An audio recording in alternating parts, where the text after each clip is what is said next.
the wish machines and the wash machines.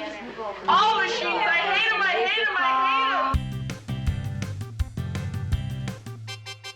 Hey extraordinary people, I'm Daniel, and I'm a huge fan of classic Disney films, especially those produced by Walt Disney himself.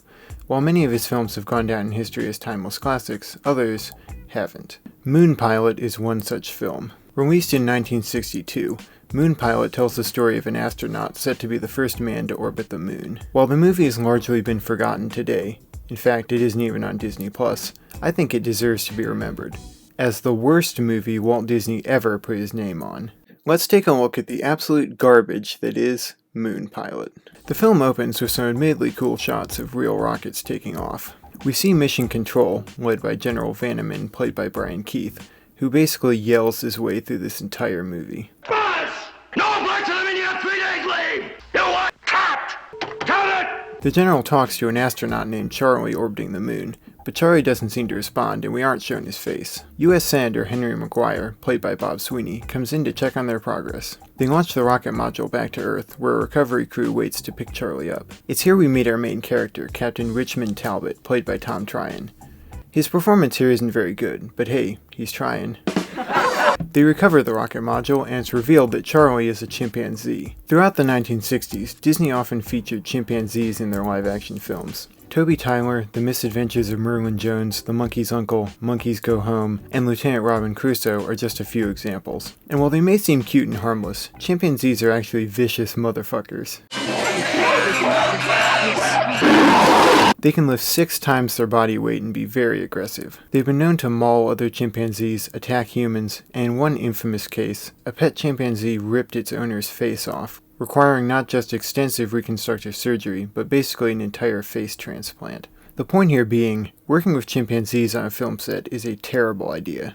So everyone gets together to celebrate Charlie being the first chimpanzee to orbit the moon, and General Vanneman announces that their next plan is to put a man in orbit around the moon. Senator McGuire questions this plan, and we get the movie's only successful attempt at humor. If a chimpanzee can survive, so can a man.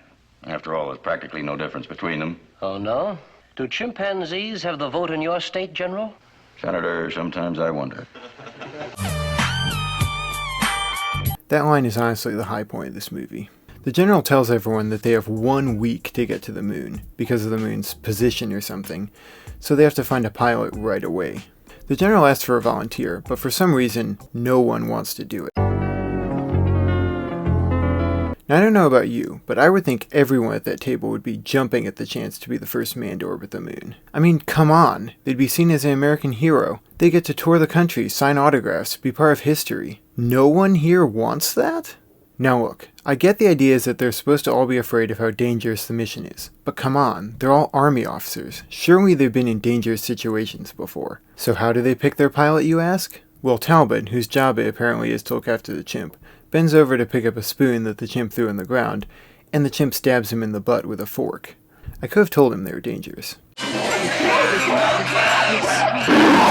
So Talbot jumps up in pain, and of course the General thinks he's volunteering. And of course he's too overwhelmed to protest. This movie is off to such a great start, isn't it?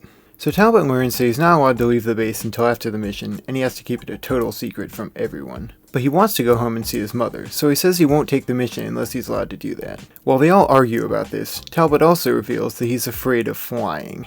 If I can, sir, I'd like to get started first thing in the morning. It'll take me a day each way by bus, and I would like to have time. Bus! And you say bus. I don't really care very much about flying. You don't care much and you're going to take a trip around the moon? The General reluctantly agrees to let him go home, but instead of doing so right away, Talbot goes to the chimp to ask for reassurance about his upcoming rocket flight. How did it feel up there, huh? What was the worst part? The blast off?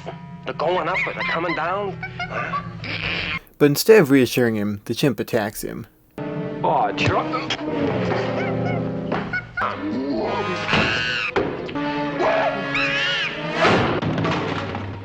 Gee, who could have predicted that?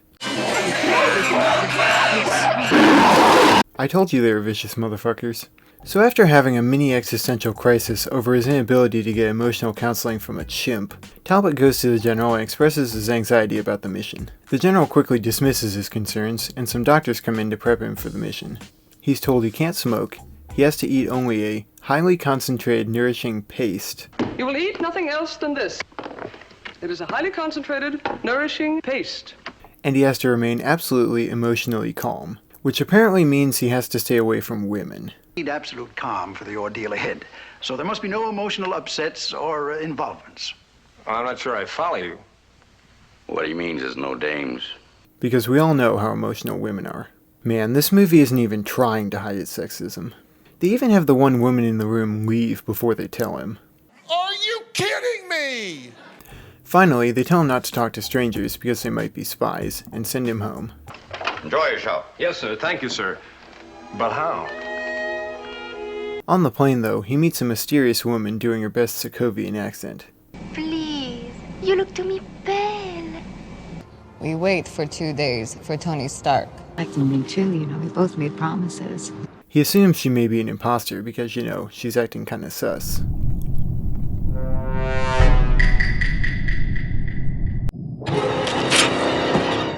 She offers him some pills for his apparent anxiety, and he does what every smart person does when a stranger offers them drugs. He takes them. Disney, setting such a great example for kids.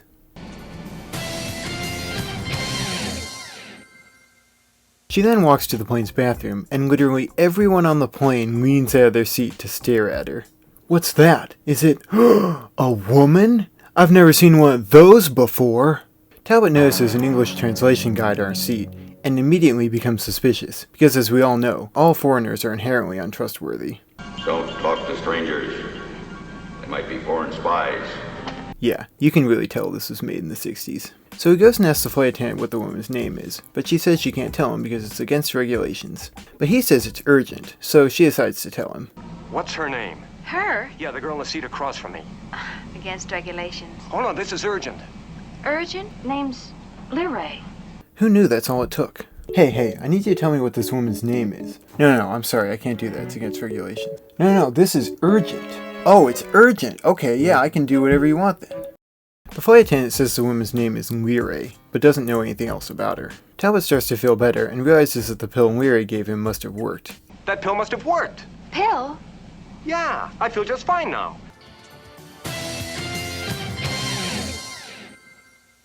Liray approaches him again and reveals that she knows he's a captain and that he asked the flight attendant about her. However, before anything else can happen, she has to go back to her seat because the plane is landing. She continues to creepily smile at Talbot, while the general's words echo in his head. Remember, Talbot, the enemy never sleeps. Sleeps. I swear this was Disney's first attempt at a horror movie. The plane lands and Talbot is picked up by his younger brother Walter, played by Tommy Kirk, who gives pretty much the only likable performance in this movie, and, as you would figure, is barely in it. Liray tries to approach them again, but they drive away. Talbot arrives at his mom's house, but realizes he can't spend any time with her as tonight is her bridge club. So he goes for a walk in the neighborhood and stresses out more about his mission. Liray then shows up out of nowhere and reveals that she knows everything about him. She says she needs to warn him about his upcoming flight, saying an important element was left out. Talbot tells her she has the wrong man and runs away. Back to his mom's house, which is literally the worst place he could go. Seriously, if he thinks he's being followed by a spy, why would he lead them right back to his family? What are you? An idiot sandwich. Talbot calls the general and says he's being followed by a spy, who he describes as looking like a beatnik. The general suspects that there must be a mole on the Air Force base, so he says he's going to send national security to bring Talbot back to the base. By bus for some reason. Take the first bus to San Francisco. Bus! And you say bus. Oh, and Talbot's not allowed to tell his security agents why they're protecting him. For some reason. So on the bus, Talbot meets a security agent named McCloskey, played by Edmund O'Brien, who tells him that Liray has disappeared. McCloskey tries to get Talbot to tell him what his mission is, but he refuses. They arrive at a hotel in San Francisco, and not the Air Force Base for some reason, and McCloskey has the pills Liray gave Talbot sent in for analysis. As Talbot and McCloskey eat dinner later that night, they find a note from Liray warning Talbot not to avoid her again, and that his life is at stake. The agents move to intercept her, but Liray gets into the hotel room unnoticed and confronts Talbot.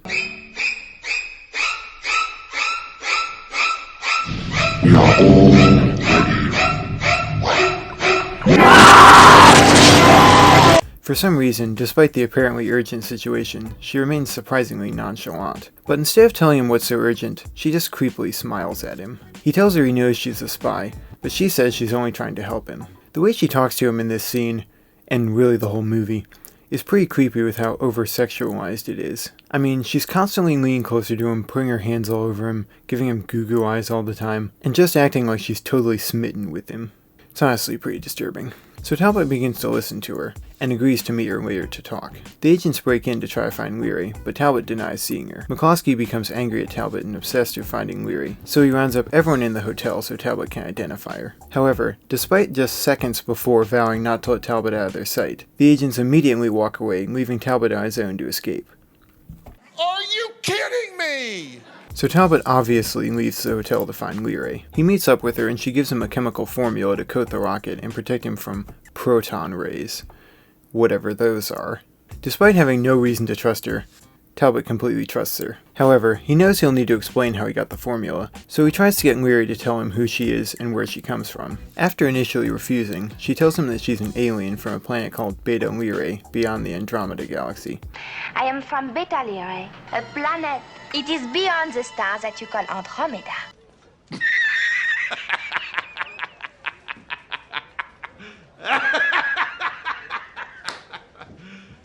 You serious? I know this is kind of a nitpick, but why is her name the same as the planet she's from? Oh, and by the way, this is the big twist/reveal of this movie, and Disney spoiled it in the poster. You think trailers are bad now for spoiling movies? Disney spoiled this movie in the poster.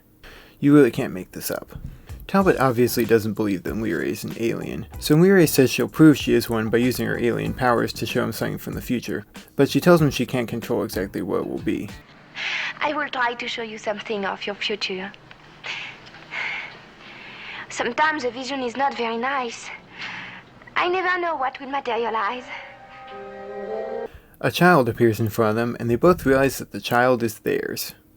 Richmond. He's got the same name as me. Which little boy are you? Yours? I told you I never know what will materialize. Ours. Because every time a man and a woman are in a movie, they have to hook up by the end, no matter how stupid the reason. Back at the Air Force Base, the General decides to take a fighter plane to pick up Talbot himself. Talbot and Leary spend some time together and start to fall in love. And if you thought Star Wars Episode 2 Attack of the Clones had bad romantic dialogue, just wait till you hear this. Well, no, not funny exactly. It's more like wonderful. What is? You? Me? Just the thought that there are people like you up there. I mean, oh man, that's something. But I could not materialize for them.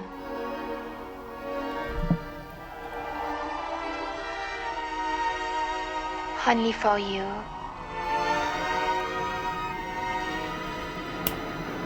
Honestly, if you told me aliens wrote this movie, I'd believe you. The General arrives to find McCloskey, who unsuccessfully tries to cover up the fact that Talbot is still missing. After they yell in each other's faces for a while, the General finally agrees to tell McCloskey Talbot's mission. Mr. McCloskey, Captain Talbot happens to be the space pilot who is going around the moon. Around the moon? Meanwhile, Talbot tells Leary he's afraid of what will happen to her when he goes to the moon. She expresses her love for him, and they share their first kiss.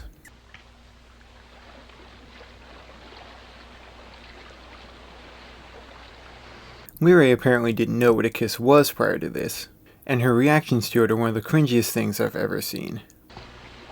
What was that? What did you do? Well, I kissed you. So that's a kiss? Yeah, you mean to say you didn't know about it? I have heard about it and I have tried to understand, but it is not the same as doing, is it? Oh, I guess not. Would you do it again?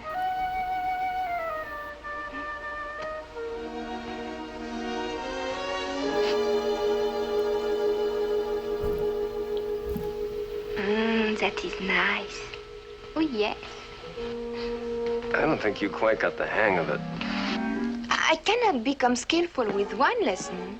I must have time to consider what I have learned.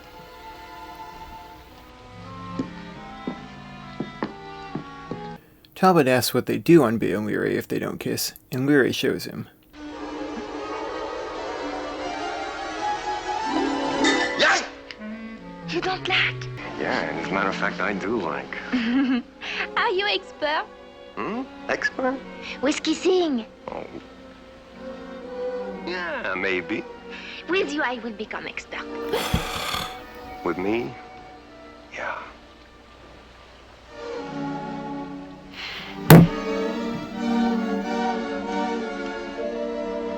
I believe I am getting it. God, this movie is so stupid. And do I even have to mention that this romance is completely forced and makes no sense? So Talbot calls the general to explain what's going on. The general talks to Talbot while McCloskey tries to trace the call, and this is the stupidest, most annoying phone call I've ever seen in a movie. There are so many stupid things about it that I don't even know where to start. Talbot should know they're tracing the call and keep things short, but he takes forever to tell the general anything. Are you free to come and go? Oh, yes, sir. Free as a bird. Now, what are you doing on the phone? Also, he's so preoccupied with doing Disney's idea of foreplay with Leary that half the time he isn't even paying attention to the call. Captain, are you familiar with the Articles of War? Yeah. You realize that this is treason? I'm going to run you up for the morning colors. Talbot? Talbot, are you listening to me? I beg pardon, sir? And then there's all these strangers around them making goo-goo eyes at them the entire time. It's so fucking stupid. So Talbot finally tells the general about the formula and says he won't come back unless they coat the rocket in, and the general reluctantly agrees. McCloskey finds and arrests Talbot, but Leary has disappeared again. McCloskey lines up a bunch of beatnik women in a scene of truly audience-insulting stupidity. I'm following an old gray cat that was following a little gray mouse. I'm way out there! Like, what the fuck is even going on here? All machines, tape machines, the wish machines and the wash machines, all machines. I hate them, I hate them, I hate them. Away with the dollar bills that chain men to managers, and away with blue uniforms and gray flannel suits, and keep your crummy hands off of me. Void the void, you can't, I can't dig. Neither could Sigmund Freud. This movie is so fucking stupid I can't even believe it. Nobody. There was this legitimate reaction. Dig that bottomless pit! Fallen! By the way, that's Sally Field in her film debut. Don't let anyone tell you that your past has to define your future. So they don't find Leary, but the test results of the pills come back, and it's found that they contain no elements known on Earth. Talbot leaves with the general and finally gets on the rocket to go to the moon. The rocket takes off, and who should appear in the capsule but... If only you were here with me.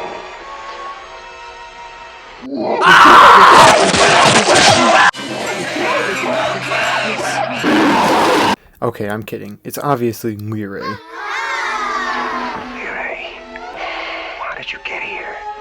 We have ways of doing things, darling.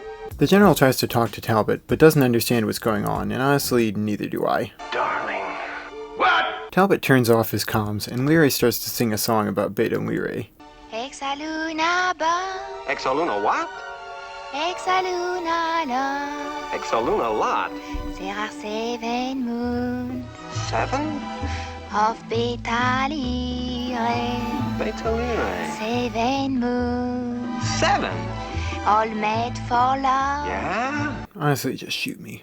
Oh, and by the way, that song was written by the Sherman Brothers. You know, the guys who wrote the songs from Mary Poppins, The Many Adventures of Winnie the Pooh, The Jungle Book, and countless other Disney classics. They're two of the greatest songwriters of all time. Our songwriters, Dick and Bob Sherman of the Walt Disney Studio.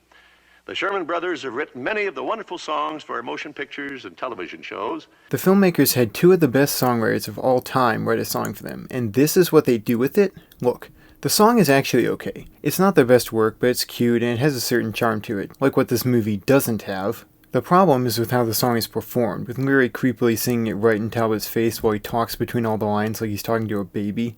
It's incredibly obnoxious. 7 moons apart. 7? Yeah. 7 times the love.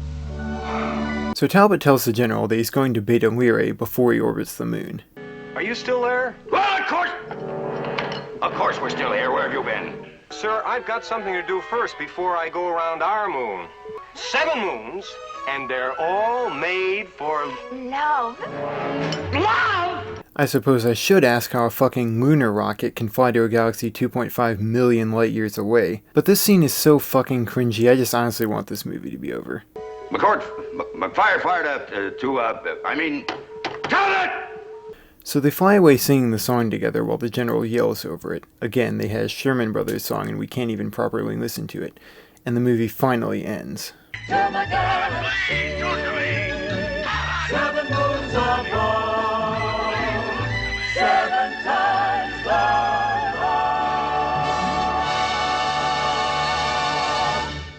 So yeah, this is easily the worst movie ever produced by Walt Disney. All the characters are idiots, the plot is completely contrived, none of the humor is actually funny, and every scene is way longer than it needs to be, stretching a 30-minute concept into an hour-and-a-half long movie. This movie treats the audience like morons. They have this running concept where every time Talbot's about to do something the general told him not to, he hears the general's voice in his head telling him not to do it. Don't talk to strangers. They might be foreign spies. Remember, Talbot, the enemy never sleeps. Don't tell them anything. Talbot! Remember the rules. This movie thinks we're so stupid that we can't remember stuff that happened seconds ago unless it's literally yelled at us. On top of that, every conflict in this movie is based on ridiculous plot contrivances and not organic character motivation. Talbot has no character development whatsoever. We have no idea who he really is, what he wants, or why he wants it. He's just doing whatever the plot needs him to. Lyrae is even worse, a sexist stereotype who exists as a forced love interest for the leading man and nothing more. Aside from Tommy Kirk, all the supporting characters are idiots who constantly yell at everyone around them. The FBI was apparently so insulted by their portrayal in this movie that Walt Disney had to change all the FBI agents to generic national security agents. It's honestly embarrassing. Now I understand that there are people out there that like this movie, and I get it. Well, okay, I really don't get it, but I mean, if you grew up in that era, or you like that era, you know, the early 60s and the space race and all that, or you just like cheesy, silly movies, then maybe this movie is for you. I don't fucking know. What I do know is that it is not for me. In my opinion, there's almost nothing good about this movie. It has an okay song at the end, some cool footage of rockets, Tommy Kirk's in it for like 2 seconds, and that's about it. There's no real conflict, no real drama, no real tension, no real humor, and no real characters. It's easily the worst movie Walt Disney ever put his name on. Alright, I hope you enjoyed this video. Let me know in the comments if you've seen Moon Pilot, what you think about it, or just what's the worst Disney movie you've ever seen. If you did like this video, I'd really appreciate if you could leave me a like, subscribe, and remember that you're extraordinary. I love all of you so much. Bye. 'Cause you're extraordinary. Yes, you know it's true. Extraordinary.